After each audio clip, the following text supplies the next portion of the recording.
नमस्कार दोस्तों, मेरा नाम रमेश विश्वकर्मा। आपका स्वागत करता हूं यूट्यूब चैनल LIC इंश्योर में। दोस्तों, अब LIC ने ई-नेच की सुविधा एग्जिस्टिंग पॉलिसीज में शुरू कर दी है।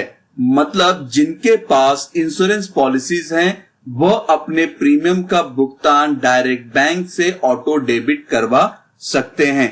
जनरली दोस्तों, जब भी हमने मंथली प्रीमियम मोड में पॉलिसी खरीदा होगा तो प्रपोजल फॉर्म के साथ में हमने नेच फॉर्म भी फिल किया होगा, जो कि दोस्तों इस प्रकार का होता है। अगर आपने फिल किया है तो आपको इसके बारे में पता होगा कि किस तरह से इसे फिल करना है। इस फॉर्म में डिटेल भरने के बाद LIC द्वारा नेच फॉर्म को डायरेक्ट बैंक में भेजा जाता था, जिससे आपके प्रीमियम का अमाउंट डायरेक्ट बैंक से डेबिट किया जा सके।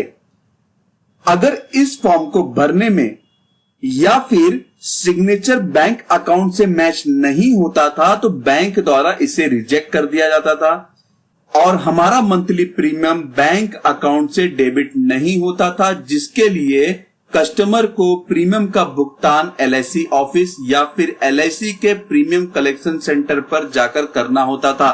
LIC ने यहाँ पर ऑनलाइन प्रीमियम पे करने का भी ऑप्शन दिया है, जहां से आप प्रीमियम का भुगतान भी कर सकते हैं, जैसे कि गूगल पे, फोन पे और पेटीएम से। दोस्तों, यहाँ पर नेच फॉर्म रिजेक्ट होने के मेन रीजन है उसके बारे में अगर देखें तो दोस्तों, ये जो नेच फॉर्म है, अगर इसमें सिग्नेचर मैच नहीं करता है बैंक अकाउंट से तो बैंक यहाँ पर नेच को रिजेक्ट कर सकता है।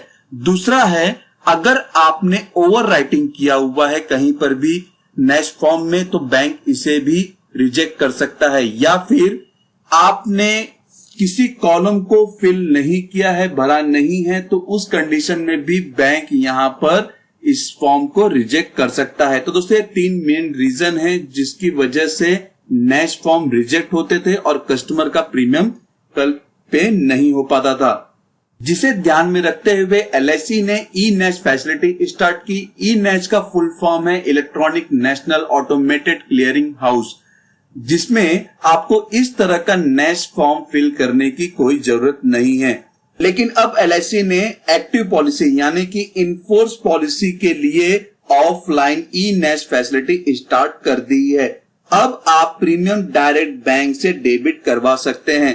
तो दोस्तों, यहाँ पर LIC ने 30 अगस्त 2021 को सर्कुलर भी लाया है, जिसे आज इस वीडियो में समझेंगे किस तरह से आप अपने LIC का प्रीमियम डायरेक्ट बैंक से ऑटो डेबिट करवा सकते हैं उन पॉलिसी के लिए जो आपके पास पहले से रखी हुई है। तो चलिए दोस्तों, चलते हैं उस सर्कुलर पर। लेकिन उससे पहले अगर आप इस चैनल के वीडियो पर नए हैं तो चैनल को सब्सक्राइब कर दीजिए और बेल आइकन बटन के साथ में ऑल ऑप्शन पर क्लिक कर दीजिए, जिससे इंश्योरेंस से आने वाले रिलेटेड वीडियो का नोटिफिकेशन आपको मिलता रहे। दोस्तों, हम आ गए हैं सर्कुलर पेज पर, जिसमें आप देख सकते हैं कि LIC ने 30 अगस्त 2021 को एक सर्कुलर लाया, जिसमें आप सब्जेक्ट भी देख सकते हैं, introduction of eNACH for policies in PS module. यानी कि आपकी जो भी LIC की एग्जिस्टिंग पॉलिसी है उसमें आप ई-नेच की फैसिलिटी ले सकते हैं। ई-नेच की सुविधा बैंक से रिन्यूअल प्रीमियम ऑटो डेबिट करवाने के लिए रजिस्ट्रेशन रिक्वेस्ट लेटर आपको LIC के सर्विस ब्रांच में जमा करना होगा। साथ ही दोस्तों, ऑफलाइन मोड में जो भी नेच फॉर्म यानी कि फिजिकल मैंडेट फॉर्म फिल करके आप नेच फैसिलिटी एक्टिव कराते थे वह कंटिन्यू रहेगा। आप उसके माध्यम से भी रजिस्ट्रेशन कर सकते हैं। पॉलिसी होल्डर एग्जिस्टिंग पॉलिसी में ई-नेच सर्विस इन 2 ऑप्शन में ले सकता है। पहला है रजिस्टर फ्रेश रिक्वेस्ट फॉर ई-नेच, यानी कि बीमा धारक ने पहले कभी भी अगर ई-नेच के लिए अप्लाई नहीं किया है एग्जिस्टिंग पॉलिसी में तो वह फ्रेश रिक्वेस्ट भी कर सकता है अपना प्रीमियम ऑटो डेबिट करवाने के लिए। दूसरा है एग्जिस्टिंग नेच में बैंक अकाउंट चेंज, अगर बीमा धारक चेंज करवाना चाहता है तो वह भी उसके लिए अप्लाई कर सकता है। दोनों ही केस में बीमा धारक को रिटर्न रिक्वेस्ट लेटर और एनेक्स्चर A फॉर्म फिल करना होगा। दोस्तों, एनेक्स्चर A फॉर्म के बारे में हम आगे बात करेंगे वीडियो में, और साथ में बीमा धारक का जो भी बैंक अकाउंट है उसका कैंसल चेक या फिर बैंक का पासबुक का जो पहला पेज है उसे अटैच करना होगा, ई मैंडेट रिक्वेस्ट के लिए। ई नेच के लिए रिक्वेस्ट अगले प्रीमियम की देय तिथि से 15 दिन पहले तक रजिस्टर्ड नहीं किया जा सकता। कस्टमर का email ID, mobile number compulsory है, जिसके बिना ई नेच की सुविधा नहीं ले सकते। अगर आपने अब तक अपने पॉलिसी में ईमेल आईडी और मोबाइल नंबर अपडेट नहीं किया है तो उसे जल्द से जल्द अपडेट कर ले, जिससे फ्यूचर में आप इस सर्विस का इस्तेमाल आसानी से कर सके। डी पॉइंट की अगर बात करें तो डी पॉइंट में अगर कोई पॉलिसी होल्डर अपने पॉलिसी में ईमेल आईडी और मोबाइल नंबर चेंज करना चाहता है तो उसे सर्विस ब्रांच में रिटर्न एप्लीकेशन देना होगा। ई पॉइंट में अगर कस्टमर का डेस्टिनेशन बैंक ई मैंडेट के लिए ऑन बोर्ड नहीं है तो उन पॉलिसी धारकों के लिए ई मैंडेट की सुविधा उपलब्ध नहीं कराई जाएगी। एफ पॉइंट की बात करें तो ई नेच में पार्टिसिपेटिंग बैंक की लिस्ट या फिर अपडेट COHDC द्वारा किया जाता है, चाहे एडिशन हो या फिर डिलीशन, इसी जिसे इंटीमेट किया जाएगा NPCI मतलब national payment corporation of India द्वारा।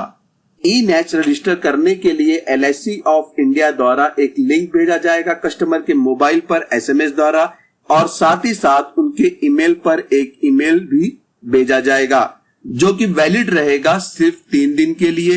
ई मैंडेट ऑथेंटिकेशन कस्टमर के डेस्टिनेशन बैंक के डेबिट कार्ड और नेट बैंकिंग द्वारा ही किया जाएगा। कस्टमर को जो भी ई नेच का लिंक भेजा गया है 3 दिन के अंदर उसे अगर वो रजिस्टर नहीं करता है तो चौथे दिन यह लिंक एक्सपायर कर दिया जाएगा। अगर बीमा धारक 3 दिन के अंदर ई नेच मैंडेट रजिस्टर नहीं करता है तो LIC द्वारा चौथे दिन कस्टमर को एक मैसेज भेजा जाएगा कि आपका नेच स्टेटस कैंसिल कर दिया गया है। अब प्रीमियम का भुगतान आपको चैनल ऑफ कलेक्शन से करना होगा, जैसे कि आप LIC के ऑफिस में जाके प्रीमियम का भुगतान कर सकते हैं या फिर प्रीमियम कलेक्शन सेंटर से, या फिर आप ऑनलाइन जीपे, फोन पे और पेटीएम से भी कर सकते हैं। अगर पॉलिसी होल्डर ने बैंक चेंज के लिए एप्लीकेशन दिया है तो उस केस में पॉलिसी होल्डर अगर 3 दिन में ई मैंडेट रजिस्टर्ड नहीं करता है तो चौथे दिन उसे SMS द्वारा इन्फॉर्म किया जाएगा और पुराने बैंक से ही प्रीमियम डेबिट किया जाएगा।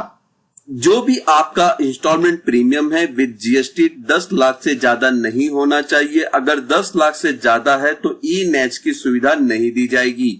तो दोस्तों यह था LIC द्वारा दिया गया टर्म्स एंड कंडीशन ई नेच के लिए। अब हम बात करेंगे एनेक्स्चर A के बारे में। एनेक्स्चर A के बारे में अगर बात करें तो LIC में आपको ई नेच एप्लीकेशन के लिए आपको रिटर्न एप्लीकेशन और एनेक्स्चर A फॉर्म के साथ में कैंसिल चेक भी जमा करना होगा, जिससे आपका प्रीमियम ऑटो डेबिट हो सके कस्टमर बैंक से। तो यहाँ पर आपको ब्रांच का कोड लिखना है जिस ब्रांच में आपकी LIC पॉलिसी सर्विस है। फिर उसके बाद आपको यहाँ पर रजिस्ट्रेशन ऑफ ई नेच या फिर चेंज बैंक का डिटेल लिखना है। जैसे मुझे अगर बैंक चेंज करना है तो मैं यहाँ पर बैंक चेंज ऑफ बैंक लिखता हूं। उसके बाद कस्टमर का जो भी पॉलिसी नंबर है 9 डिजिट का वो यहाँ पर मेंशन करना है। कस्टमर के बैंक का नाम लिखना है। बैंक के ब्रांच एड्रेस कौन सा है वो यहाँ पर मेंशन करना है। अकाउंट टाइप किस तरह का है, सेविंग है या फिर करंट है। अगर सेविंग है तो सेविंग के आगे आपको टिक करना है। अकाउंट का पूरा नंबर यहाँ पे मेंशन करना है। बैंक का जो भी IFSC कोड है वो आपको यहाँ पर मेंशन करना होगा। उसके बाद अकाउंट किस व्यक्ति के नाम पर है उसका नाम यहाँ पर आएगा और साथ ही साथ उनका मोबाइल नंबर भी यहाँ पर दिया जाएगा और उसके साथ ईमेल आईडी भी यहाँ पर अकाउंट होल्डर का देना होगा। दोस्तों यहाँ पर जितने भी कॉलम्स दिए हुए हैं उनको फिल करना आपको जरूरी है, कंपलसरी है। अगर आपने एक भी ब्लैंक छोड़ दिया है तो यहाँ पर आपका ई नेच मैंडेट रजिस्टर्ड नहीं किया जाएगा। दोस्तों यहाँ पर LIC ने कुछ टर्म्स एंड कंडीशन दिए हैं, जिसमें से पहला टर्म्स एंड कंडीशन ये है कि मैं ये समझ गया हूं और यह मेरी जिम्मेदारी है कि ई नेच मैंडेट ऑनलाइन डेबिट कार्ड और नेट बैंकिंग द्वारा ही किया जाएगा। दूसरे अंडरस्टैंडिंग की बात करें तो दूसरे अंडरस्टैंडिंग में भेजे गए लिंक से 3 दिन के अंदर अगर ई नेच मैंडेट रजिस्टर्ड नहीं होता है तो मेरी पॉलिसी नॉन नेच मोड में पेमेंट किया जाएगा। साथ ही साथ दोस्तों, जैसे कि मैंने आपको बताया था कि आप कैंसल चेक और जो अगर कैंसल चेक नहीं है तो आप बैंक का पासबुक का फोटोकॉपी अटैच कर सकते हैं, लेकिन उसमें आपका बैंक अकाउंट नंबर और आईएफएससी कोड फिल होना चाहिए। साथ ही साथ दोस्तों, यहां पर जिसके नाम से एलआईसी की पॉलिसी है उसका यहां पर साइन आएगा और जिस दिन वो साइन कर रहे हैं यहां पर उसका डेट मेंशन करना होगा। मोस्ट ऑफ द केस में ऐसा होता है कि पॉलिसी वाइफ के नाम पे है और प्रीमियम हस्बैंड के अकाउंट से डिडक्ट किया जाएगा, तो यहां पर जो भी पॉलिसी होल्डर है उसके हस्बैंड या फिर उसके रिलेटिव जिसके अकाउंट से प्रीमियम डिडक्ट किया जाएगा उसका सिग्नेचर यहां पर करना होगा। तो दोस्तों, ये था एनेक्स्चर ए फॉर्म। दोस्तों, अगर आप एलआईसी के एजेंट हैं तो एनेक्स्चर ए फॉर्म जरूर कैरी करें, जिससे आपके जो पुराने क्लाइंट्स हैं उनको आप ये सर्विस आसानी से दे सके। अगर आप किसी की नई पॉलिसीज करने जा रहे हैं तो साथ में ये सर्विस आप उन्हें भी दे सकते हैं। तो दोस्तों, ये था एनेक्स्चर ए फॉर्म। अब हम बात करेंगे एनेक्स्चर बी के बारे में। एनेक्स्चर बी में रजिस्ट्रेशन किस तरह से करना है उसके बारे में बताया गया है पोर्टल पर। तो चलिए हम इसको लाइव देखेंगे कि किस तरह से यहां पर आपको रजिस्ट्रेशन करना होगा। तो दोस्तों, जब भी हम ई नेच सर्विस एग्जिस्टिंग पॉलिसी के लिए अप्लाई करेंगे तो हमें एलआईसी द्वारा इस तरह से मोबाइल पर और ईमेल पर एक लिंक भेजा जाएगा, जिस पर आप क्लिक करके डायरेक्ट इस पेज पर आ जाएंगे। तो चलिए क्लिक करते हैं। दोस्तों, यहां पर जिस नंबर को आपने एलआईसी पॉलिसी में दिया है उस नंबर पर ओटीपी आएगा, तो वो नंबर आपके पास होना चाहिए। साथ ही साथ यहां पर दो तरीके से आप ई मैंडेट फॉर्म को रजिस्ट्रेशन कर सकते हैं, पहला इंटरनेट बैंकिंग से और दूसरा अपने डेबिट कार्ड से। तो ये दोनों में से कोई भी एक चीज आपके पास होना जरूरी है। तो चलिए देखते हैं किस तरह से ई मैंडेट फॉर्म को रजिस्ट्रेशन किया जाता है। दोस्तों, यहां पर अगर लिंक पर जाते हैं तो इस तरह का ई नेच फॉर्म खुल जाएगा। यहां पर आपको पॉलिसी नंबर डाल के और इंस्टॉलमेंट प्रीमियम विदाउट टैक्स डालकर डेट ऑफ बर्थ डालकर वेरीफाई करना होगा प्रपोजर का। साथ ही आप यहां पर देख सकते हैं कस्टमर डिटेल आ गया, policy number, name in policy holder क्या है, मोबाइल नंबर क्या है, उन्होंने ईमेल आईडी क्या दिया हुआ है, कौन से ब्रांच का है, कौन सा डिविजनल ऑफिस है। अगर आप यहां पर मोबाइल नंबर और कॉन्टेक्ट नंबर चेंज करना चाहते हैं, ईमेल आईडी चेंज करना चाहते हैं, तो आपको सर्विस ब्रांच में कॉन्टेक्ट करना होगा, उसके आप प्रोसीड कर दीजिए। यहां पर दोस्तों, यहां पर यूटिलिटी कोड मैक्सिमम अमाउंट 1853 रुपया है, लेकिन यहां पर आपने देखा होगा 1400 रुपए का यहां पर लगभग प्रीमियम है। यहां पर मैक्सिमम अमाउंट में लेट फीस ऐड किया गया है। पॉलिसी नंबर आप देख सकते हैं, स्टार्टिंग कब से हो रहा है ई नेचमेंट डेट का और एंडिंग डेट कब है, ने किसके नाम पे पॉलिसी है, मोबाइल नंबर क्या है, registration mode, payment frequency mode क्या है, मंथली, और ईमेल आईडी क्या रहेगा वो भी आप देख सकते हैं। यहां पर आपको जो अकाउंट नंबर आपने दिया हुआ है वही सेम अकाउंट नंबर आपको यहां पर फिल करना होगा। तो री इंटर करते हैं अकाउंट नंबर। तो दोस्तों, एक बार आप जो भी अकाउंट नंबर देंगे उसको री इंटर करते समय आप उसको वेरीफाई जरूर करें, वापस री इंटर करना है। उसके बाद आपको नेट बैंकिंग या डेबिट कार्ड से सिलेक्ट करना होगा वेरिफिकेशन के लिए। तो मैं यहां पे डेबिट कार्ड सिलेक्ट करता हूं।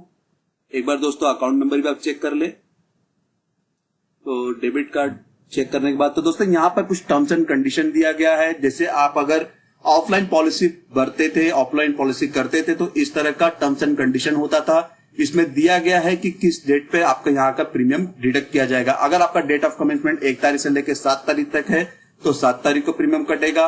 8 तारीख से लेकर 15 तारीख का है तो 15 तारीख का प्रीमियम कटेगा। इसी तरह से आप यहाँ पर भी चेक कर सकते हैं। तो यहाँ डेबिट कार्ड सिलेक्ट करता हूं, प्रोसीड करता हूं। तो दोस्तों आप यहाँ पे देखेंगे कंफर्मेशन पे आ गए हैं हम। नेम किसके नाम पे पॉलिसी है, पॉलिसी नंबर क्या है, बैंक का कोड क्या है, बैंक का अकाउंट टाइप क्या है, सेविंग है, बैंक डिटेल क्या है, कब चालू हो रहा है, कब। यहाँ पर कंटेंट पे आपको कंसेंट पे टिक करना है और यस टू प्रोसीड करना है। तो दोस्तों यहाँ पर लिखा हुआ है kindly complete the registration process in 10 minutes, मतलब 10 मिनट में आपको रजिस्ट्रेशन कंप्लीट करना होगा। कंटिन्यू करते हैं। तो दोस्तों इस तरह का रेंडरिंग होगा। उसके बाद आपको यहाँ पर ई मैंडेट रजिस्ट्रेशन फॉर्म आ जाएगा। आप टाइम भी यहाँ पर देख सकते हैं, 9 मिनट 55 सेकंड है। आप यहाँ पर डिटेल पढ़ सकते हैं। डिटेल पढ़ने के बाद जो भी आपका डेबिट कार्ड है वो उसका डिटेल आपको यहाँ पर फिल करना है। डेबिट कार्ड पर जो भी नंबर दिए गए उसको फिल करना है। उसके बाद उस कार्ड का पिन क्या है, मतलब किस पिन से आप उसका ट्रांजैक्शन करते हैं वो, और उसका एक्सपायरी डेट क्या है जो कि मंथली और ईयरली मोड में लिखा जाएगा। इसके बाद कंसेंट पे आपको टिक करना है और सबमिट करना है। तो दोस्तों यहां पर रजिस्ट्रेशन मोबाइल नंबर पर एक ओटीपी आ जाएगा जो कि आपको यहां पर फिल करके वेरीफाई करना है। तो दोस्तों यहां पर आप देख रहे हैं ट्रांजैक्शन स्टेटस कंफर्म हो गया है, मैंडेट अप्रूवल हो चुका है। तो यहां पर ये पेज जस्ट सेकंड के लिए खुलेगा और उसके बाद आपको रीडायरेक्ट करना है तो आप इस पेज पर आ जाएंगे। तो दोस्तों यहाँ पे देख सकते हैं सक्सेस ट्रांजैक्शन स्टेटस दिया गया है, यूएमआर नंबर और उसके बाद request ID, stamp, time stamp. आप इसको सेव भी करके रख सकते हैं इन फ्यूचर के लिए। धन्यवाद दोस्तों, आपको ये वीडियो कैसा लगा जरूर बताइएगा। साथ ही साथ इस वीडियो का लिंक अपने फैमिली और फ्रेंड सर्कल में जरूर शेयर करें जिससे उनको भी ये जानकारी मिल सके कि एलआईसी ने एग्जिस्टिंग पॉलिसी के लिए ई नेस्ट फैसिलिटी की शुरुआत कर दी है। साथ ही साथ वो भी अपनी पॉलिसी में ई नेस्ट फैसिलिटी की सर्विस ले सके। धन्यवाद दोस्तों, आपको ये वीडियो कैसा लगा जरूर बताइएगा। वीडियो को लाइक करना ना भूले जिससे मुझे काफी प्रोत्साहन मिलता है कि मैं और भी जानकारी आपके साथ में साझा करूं। दोस्तों अगर आपको कोई भी इंफॉर्मेशन चाहिए तो आप मेरी वेबसाइट www.licinsurance.in पर विजिट कर सकते हैं। साथ ही साथ मुझे ईमेल भी कर सकते हैं अपने सवाल licinsure1@gmail.com पर। अगर आपकी कोई क्वेरी है तो कमेंट बॉक्स में कमेंट करके भी पूछ सकते हैं। चैनल को सब्सक्राइब कर दीजिए और बेल आइकन बटन के साथ में ऑल ऑप्शन पर क्लिक कर दीजिए जिससे मेरे वीडियो का नोटिफिकेशन आपको मिलता रहे। धन्यवाद दोस्तों।